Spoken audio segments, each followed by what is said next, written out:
In the first wing of the Egyptian Museum in Cairo, close to the room of the mummies, one cannot help but be surprised by what you will discover. In a small, inconspicuous display cabinet, an object like no other can be found. Made from a brittle stone known as schist, it is similar in shape to a wheel or discus.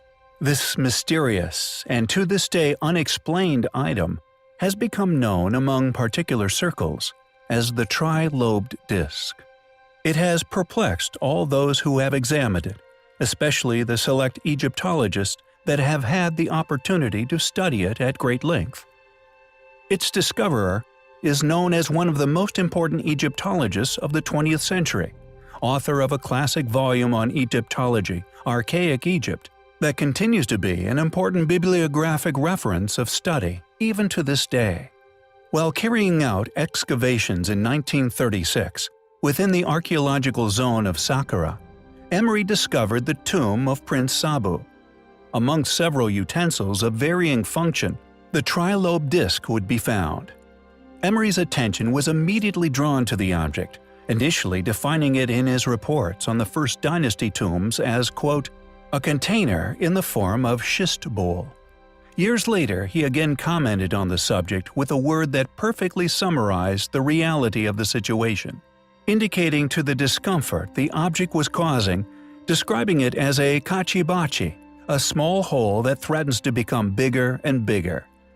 It seems Emery, like many others within the same field, retained their success and notoriety by deliberately and publicly denying such artifacts any traction within the public domain, denying us all a true understanding of Egyptian history, or at least a questioning of the currently upheld teachings.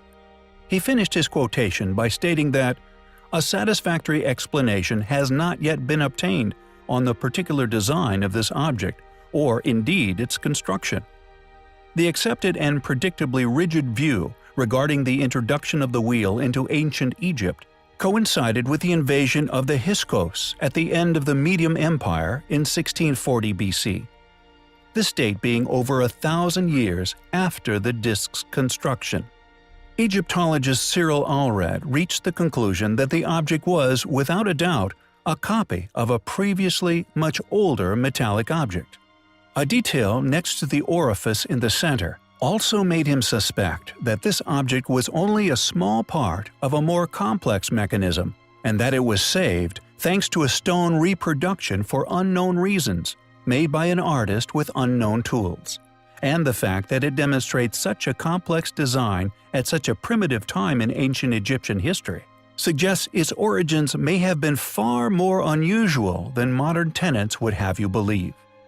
It is highly possible that this artifact is a fragment of once highly advanced technologies, which have subsequently been lost over the millennia.